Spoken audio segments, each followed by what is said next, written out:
Madame, Messieurs, je vous retrouve ce soir avec une pincée au cœur, mais au-delà animée d'une joie de savoir que l'équipe béninoise a du mérite. Dans l'actualité de ce soir, les Lions de la Teranga ont été plus forts que les écureuils du Bénin dans cette confrontation au quart de finale de la Coupe d'Afrique des Nations. Égypte 2019, le Sénégal se qualifie donc pour les demi-finales. Vous suivrez en direct Laurent Roland Tonneikes pour l'ambiance de la ville et je recevrai pour vous sur ce plateau Frédéric Espoir Roumambou pour un bref bilan du parcours des écureuils du Bénin. Autre titre dans cette édition, passation de charge à la mairie de Dangbo ce mercredi 10 juillet 2019. Vous suivrez le compte-rendu dans cette édition. En inter-actualité, un porte-parole du mouvement islamique au Nigeria a raconté sa version des affrontements qui ont eu lieu entre musulmans chiites et forces de l'ordre devant le Parlement nigérien après l'emprisonnement du religieux chiite Ibrahim Zaki. Voilà pour le sommet de cette édition. Le développement, c'est maintenant.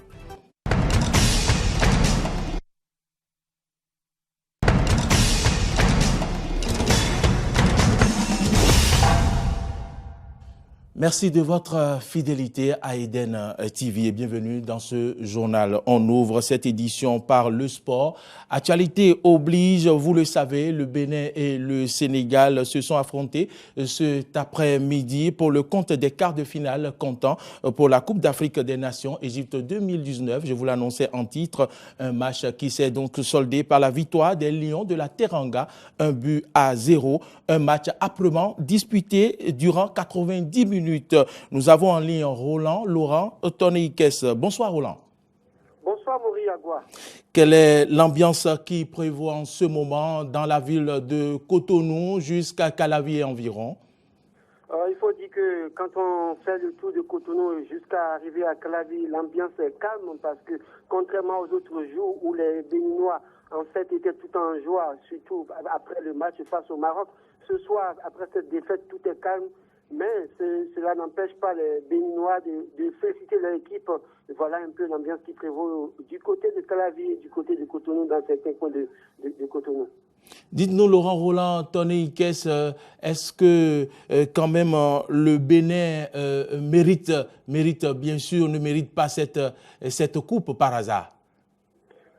Bon, que le Bénin mérite cette coupe ou pas, est-ce qu'on est bien placé pour le dire? Seulement qu'on a vu le Bénin qui a produit du beau jeu pour cette 32e édition de la CAN Égypte 2019. On l'a vu face au Ghana, 2 buts partout. On l'a vu face à la Guinée-Bissau, 0-0. Et face au Grand Cameroun, tenant du titre 0 but partout. Et on l'a vu, ce Bénin qui, après 5 confrontations perdues face au Maroc, a tout simplement battu le Maroc dans la fatidique séance des tirs au but 4-1. Donc il faut préciser qu'aujourd'hui, le Bénin a fait quelque chose. Le Bénin, les écuries du Bénin ont pu rehausser l'image du Bénin qui, je le rappelle, au cours des 3 premières participations, n'avait qu'un seul point. Aujourd'hui, le Bénin a réussi à avoir 3 points, est venu en huitième de finale, a franchi la barre des huitièmes de finale, est venu en quart de finale. Est-ce que le Bénin mérite cette CAN? On a vu des pays qui étaient, des équipes qui étaient favorites pour cette CAN. On l'a vu le Maroc battu par le Bénin. On a vu l'Égypte qui est parti également, le Cameroun tenant du titre. Le Bénin aurait pu mieux faire, peut-être certainement. On attendait peut-être ce Bénin en demi-finale après avoir battu le Sénégal. Mais tout simplement, le Sénégal a été plus fort que le Bénin ce soir. Avec un Sadio Mané, ne l'oubliez pas, qui est joueur de Liverpool, qui a son talent, qui a été le passeur décisif de ce soir, qui a permis à Ghana de marquer face au Bénin. Le Bénin méritait peut-être cette coupe, vraiment oui. Mais malheureusement, il y avait plus fort en face. C'était les Lions de la Teranga, tout simplement. Le Bénin a perdu. Les Béninois sont certes tristes, mais sont très fiers de la prestation de l'équipe au cours de cette CAN. Vous l'avez dit, Laurent Roland Tonneikes, les Béninois sont donc fiers de la prestation des écureuils. Certainement que vous nous ferez le point dans nos toutes prochaines éditions. Merci à vous, Laurent. Retour sur ce plateau, mesdames, messieurs, je vous l'annonçais en titre, nous recevons pour vous Frédéric Espoir Roumambou. Frédéric Espoir Roumambou, bonsoir. Bonsoir aux amis téléspectateurs et à vous, Mori Agua.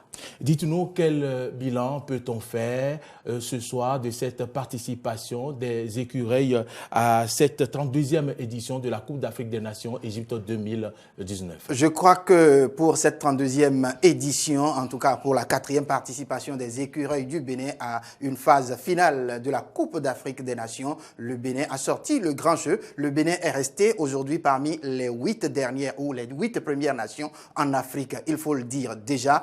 J'ai entendu tout à l'heure Toney Kess qui faisait un peu le bilan à mi-parcours, ou pratiquement, puisque nous sommes en train de partir, ce n'est plus à mi-parcours. Il faut dire que les écureuils au classement aujourd'hui vont pouvoir dépasser un certain nombre d'équipes sur le continent parce qu'ils ont fait grand. Les écureuils, personne ne les attendait à cette étape de la compétition, notamment aller jouer les quarts de finale. Déjà, on pensait plus ou moins à un match de gagner, une victoire. C'est ce qu'on a, c'était donc la consigne qui était pour le départ d'ici. C'est vrai qu'aujourd'hui, en match direct, les écureuils n'ont pas encore gagné de match direct dans cette coupe, mais il faut dire que ce n'est que partie remise. Mais toujours est-il qu'on a eu quand même à terrasser un grand Maroc qui, même si c'est au tir au but, nous sommes passés. Aujourd'hui, les écureuils au classement de cette compétition, on peut dire que pour la CAN 2019, les écureuils ont passé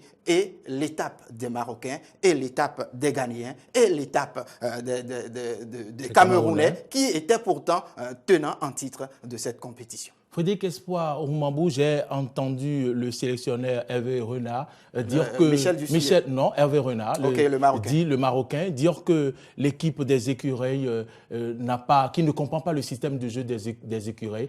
Pouvons-nous dire aujourd'hui que les écureuils du Bénin ont un système de jeu? Les écureuils du Bénin ont un système de jeu avec ce retour de Michel Dussuyer, puisqu'il était là. Il a fait partie de ceux-là qui ont eu la chance de nous accompagner à une CAN. Aujourd'hui, il est de retour. Il faut dire qu'il y a un fond de jeu qui est là aujourd'hui où, c'est vrai, on n'a pas de grands noms, on n'a pas de grandes stars dans cette formation, pour la plupart en dehors de Stéphane Sesseyon ou de Michael Poté, qui encore joue en deuxième division, il faut le dire. Mais au-delà de tout, il faut dire qu'il y a un fond de jeu qui est là où on est plus basé sur une défense pratiquement à 5 lorsqu'on perd la balle, mais lorsqu'on se redéploie vers l'attaque, la défense se replace à 3 ou quelquefois à 4. Donc c'est déjà un fond de jeu. Maintenant, s'il y a quelque chose à faire, c'est qu'il faut dire tout de suite que le Bénin n'a pas encore une attaque en tant que telle, parce que les attaquants qui sont là, quand on vous donne une balle dans quelque position que ce soit, vous pouvez être dangereux. Mais les nôtres, pour le moment, n'ont pas encore franchi cette étape-là. Ils ont eu, même aujourd'hui, ils ont eu assez de chance. Ils ont eu assez d'occasions de pouvoir scorer, de pouvoir faire plus douter cette équipe sénégalaise. Ce n'est pas fait, ce n'est que partie remise. Mais il faut dire que, comme Toney Kess l'a dit tantôt, les Béninois sont fiers de leur formation. Les écureuils, le 11 national, avec tout ce qui a été fait, ils ont dépassé l'attente des Béninois. Une dernière question, Frédéric Espoir Roumambou. Peut-on espérer aujourd'hui qu'avec cette équipe, les écureuils du Bénin pourront encore faire mieux lors des prochaines éditions? Prochaines éditions, ce n'est pas tout de suite, c'est dans 2 ans. Il faut comprendre qu'il y a des gens qui sont en train de finir, notamment Michael Poté, Stéphane Sesseyon qui, pour la première fois dans une compétition continentale, a réussi à porter son équipe parce que pour les autres participations, il n'a pas pu faire mieux. Aujourd'hui, il l'a fait, il a réussi, même si directement, de façon prompte, de façon individuelle, il n'a pas pu le faire. Il a quand même réussi à faire tourner autour de lui un certain nombre de jeunes. Maintenant, il va falloir parce que vous savez, nous sommes au Bénin et pour la plupart du temps, on laisse le temps passer. C'est après ou quand la compétition est plus proche qu'on commence par déclencher en tout cas les hostilités. Je crois qu'il va falloir mettre déjà du point sur ces cadres qui aujourd'hui sont allés à cette compétition-là, qui ont montré du jeu, qui ont montré qu'on peut compter sur eux, notamment Verdun, perdant. Khaled Adeno aussi, qui est en train de terminer, il faut le dire, parce que a vu son âge et tout. Mais il y a un certain nombre, Mama Seibou, Digla et autres, qui, il faut le dire, constitueront certainement et à coup sûr un pilier ou des piliers pour la prochaine cuvée, pour la participation à une CAN. Frédéric Espoir-Mambou, merci. C'est nous. Cette édition se poursuit, Madame, Messieurs, avec en bref la proclamation des résultats du baccalauréat, session unique de juin 2019 ce mercredi. Selon l'Office du baccalauréat, le taux de réussite au plan national est de 67,89% avec le département du littoral et qui vient en tête et puis avec son 10,80%. Nous y reviendrons plus amplement dans nos prochaines éditions. Autre information, élu député de la 8e législature, le maire de la commune de Dangbo a passé officiellement service ce mercredi 10 juillet 2019 à son successeur à la mairie de Dangbo en la personne de Maoudou Djossou. Aristide Setti et Damien Pedro ont assisté à cette cérémonie de passation de service. Suivez le reportage. C'est en présence du personnel de la mairie de Dangbo, des parents et amis des maires entrants et sortants que s'est déroulée cette cérémonie de passation du service à la mairie de Dangbo. Appelé à la fonction de député, le maire sortant est fier de passer le témoin après 2 ans, 3 mois, 8 jours au sein du conseil communal de Dangbo. Je cède la direction du conseil communal de Dangbo à mon cher frère Maoudou Djossou. Je saisis cette occasion pour lui renouveler mes sincères félicitations pour sa brillante élection. Je voudrais souhaiter que l'harmonie retrouvée au sein du conseil communal au cours de cette mandature et qui a permis de placer le développement de la commune de Dangbo au cœur de nos préoccupations continue de régner pour le bien-être de nos populations. Maoudou Djossou, le maire entrant, sollicite le soutien de tous et l'accompagnement de tout le personnel de la mairie et de tous les acteurs à divers niveaux pour relever ce défi. À l'endroit du gouvernement et de son chef, Son Excellence, Monsieur le Président Patrice Athanase Guillaume Talon, je dis sincère merci pour tout l'effort qui se fait et qui hisse aujourd'hui le Bénin à un bon rang sur le plan international grâce à sa croissance économique découlant de la lutte implacable contre la corruption et la mauvaise gouvernance. Pour le maire entrant, la commune de Dangbo ne restera pas en marge d'une telle idéologie car nous avons encore beaucoup de défis à relever et ce, en nous appuyant sur notre plan de développement. Maoudou Djossou a rassuré le personnel de la mairie de Dangbo de son engagement. Je voudrais vous rassurer de mon engagement à susciter et à accompagner vos initiatives visant à offrir aux populations des 7 arrondissements de la commune de Dangbo et d'ailleurs un service de qualité allant dans le sens de mieux-être des communautés.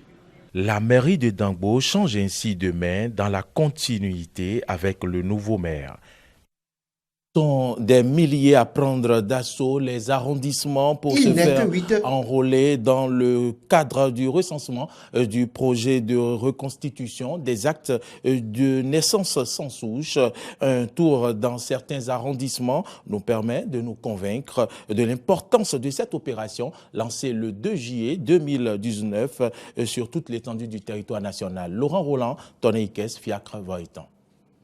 Il n'est que 8h23, mais les longs rangs observés ici à l'arrondissement central de Calavi donnent la preuve évidente de l'utilité de cette opération de reconstitution des actes de naissance sans souche dénommée PRAN, initiée par le gouvernement. Vieux et jeunes, femmes et hommes, toutes les couches sont concernées par cette initiative qui permettra à plusieurs citoyens de sortir de l'anonymat.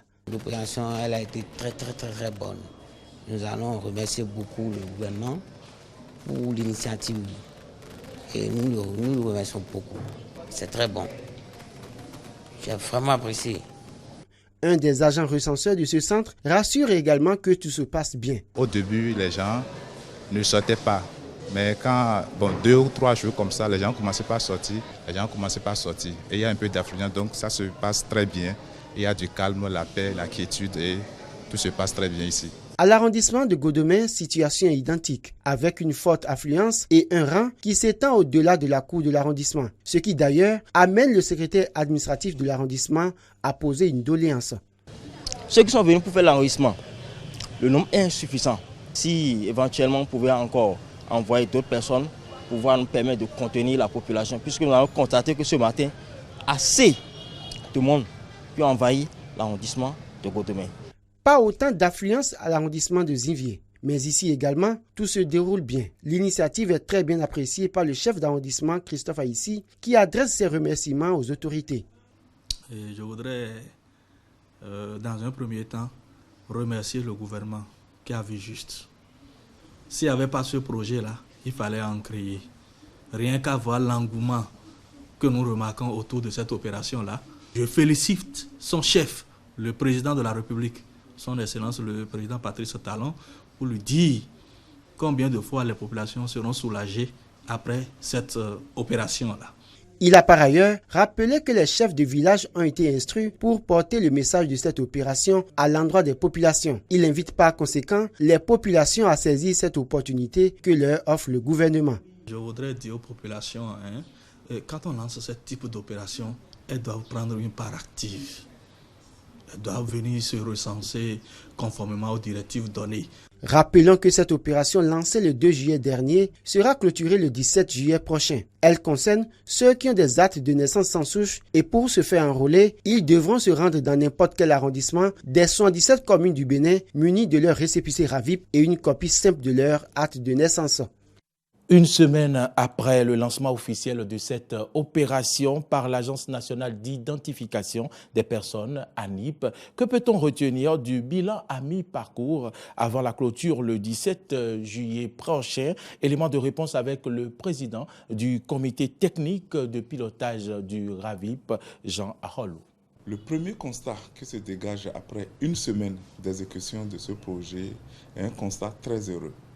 Très heureux parce que on peut d'ores et déjà affirmer que le gouvernement ne s'est pas trompé en diligentant ce projet, au regard déjà de l'engouement que nous observons au niveau des postes d'enrôlement. Et cet engouement fait aujourd'hui qu'à mi-parcours, nous sommes déjà à plus de 100 000 enrôlés au Bénin. Un problème réel qu'a découvert le gouvernement. Donc nous sommes très heureux par rapport à ce point.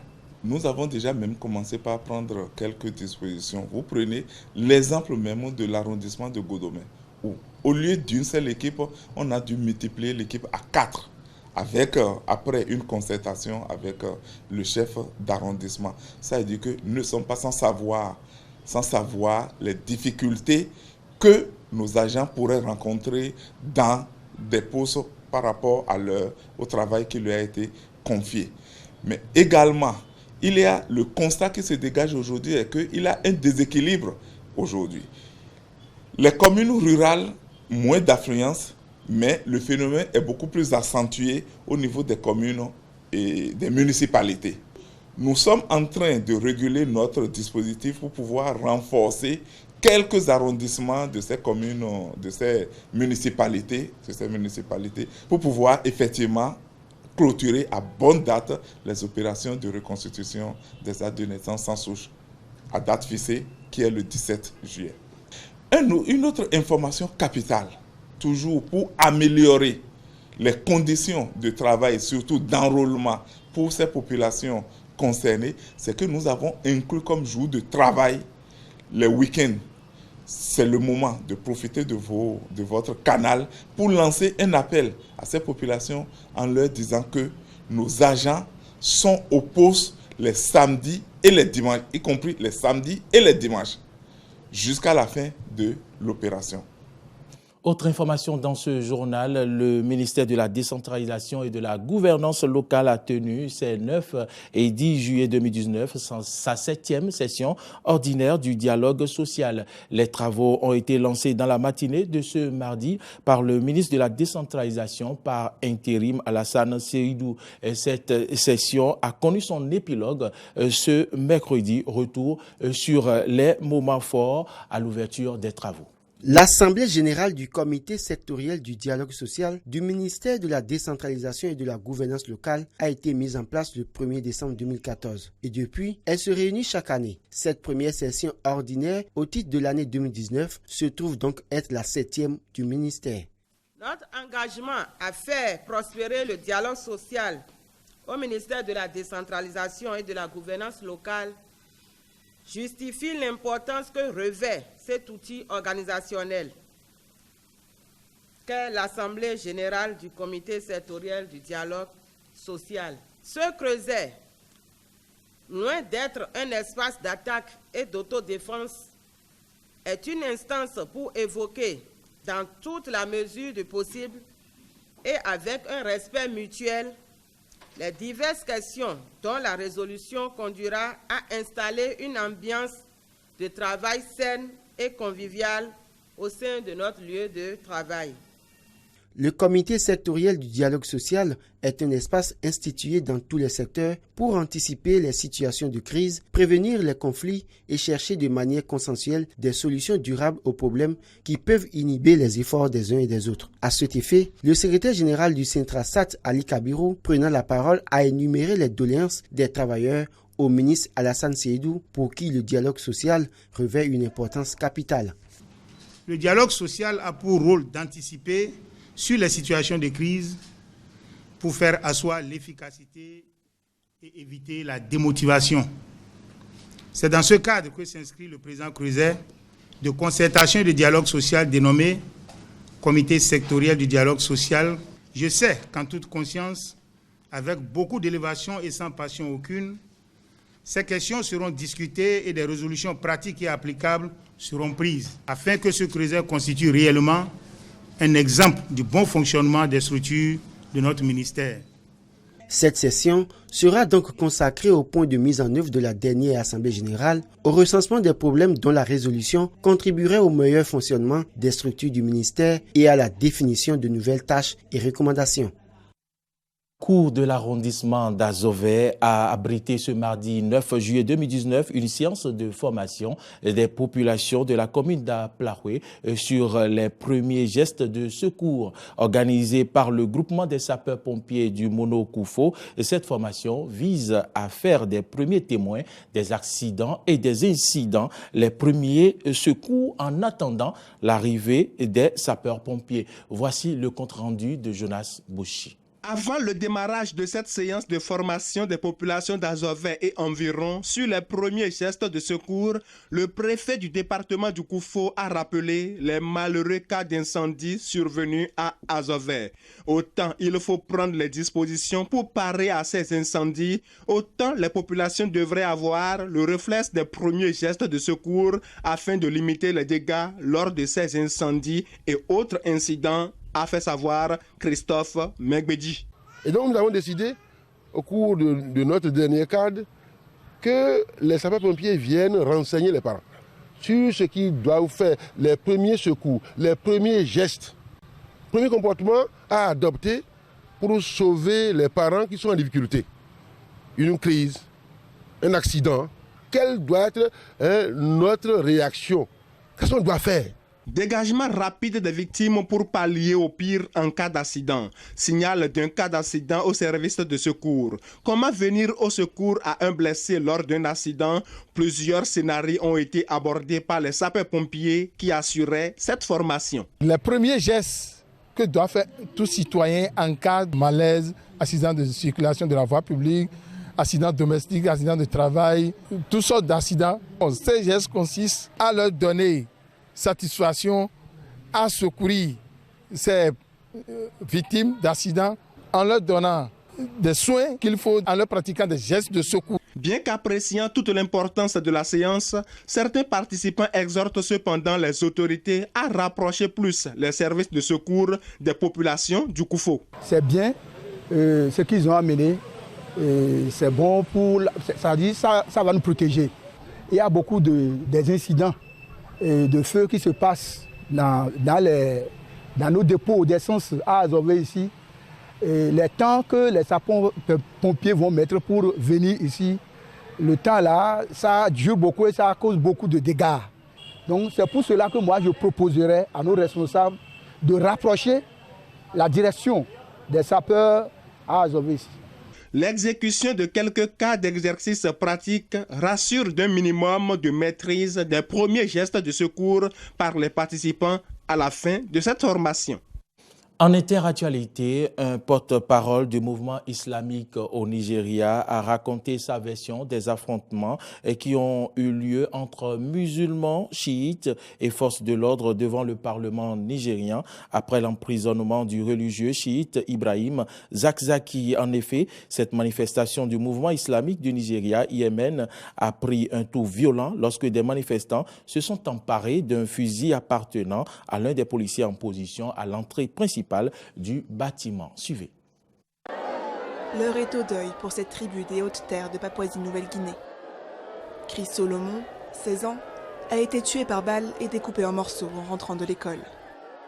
Si les meurtriers courent toujours, nous sommes partis parce que notre intention était d'aller à l'Assemblée nationale pour rencontrer Ado Dogoua et son équipe. Arrivés à l'Assemblée nationale, ces gens ne sont pas venus. Nous nous sommes dirigés vers la porte suivante pour les rencontrer. La police à la porte a commencé à nous tirer dessus avec des gaz lacrymogènes. Quand nous sommes arrivés à la porte, nous étions calmes. Ils ont commencé à tirer des gaz lacrymogènes. Nous avons entendu dire qu'aujourd'hui, ils donnaient l'ordre aux soldats que quiconque écrit Zakzaki libre, ils devraient le tuer. Nous les avons rencontrés à la porte de Villa. Ils se sont stationnés et ils étaient entièrement armés. Nous avons refusé d'écrire pour ne pas causer de problèmes. Un dernier élément avant de clôturer cette édition. Pendant des siècles, les tribus des Hautes-Terres, dans le cœur longtemps demeuré impénétrables de la Papouasie-Nouvelle-Guinée, se sont combattus avec des armes traditionnelles comme l'arc, la lance ou la hache. Mais l'arrivée récente et massive d'armes de guerre a changé la donne, menaçant de transformer la moindre querelle en boucherie. Reportage Agence France Presse. L'heure est au deuil pour cette tribu des Hautes-Terres de Papouasie-Nouvelle-Guinée. Chris Solomon, 16 ans, a été tué par balle et découpé en morceaux en rentrant de l'école. Si les meurtriers courent toujours, les villageois suspectent le clan rival. Ils demandent justice et sont prêts à s'en charger si les autorités ne le font pas. Si le gouvernement n'agit pas, la violence se poursuivra, ça fera mal. Les guerres tribales font rage depuis des siècles dans ces montagnes reculées. Des conflits de plus en plus mortels depuis que les clans ont troqué les flèches pour des armes automatiques. Ce commandant de police a pris son poste il y a 3 mois et compte déjà des dizaines de morts. Car dans cette zone isolée, ils sont peu à faire confiance au gouvernement. Même s'ils signalent quelque chose, ça prend parfois du temps. C'est pourquoi les gens ont maintenant décidé de prendre la loi en main et de rendre justice eux-mêmes comme ils le veulent. C'est comme la justice de la jungle. Israël Laki se souvient du temps où les hommes se battaient avec des armes traditionnelles. Ce n'est pas bon de se battre avec des armes à feu parce qu'elles ne font pas du bien à notre tribu ou à notre quartier.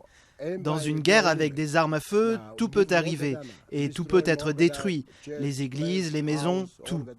Notre lieu de vie deviendra un désert et c'est pourquoi on ne veut pas se battre avec des armes à feu. Si on se battait avec des flèches, ça irait. L'armée s'est installée dans la province pour tenter d'apaiser les tensions. Mais pour beaucoup ici, sans renforcement de la police, la course aux armements n'est pas prête de faiblir. C'est tout pour cette édition. Si vous l'avez suivi, merci de votre fidélité à Eden TV. Retrouvez juste après la rediffusion de votre feuilleton Eva Luna.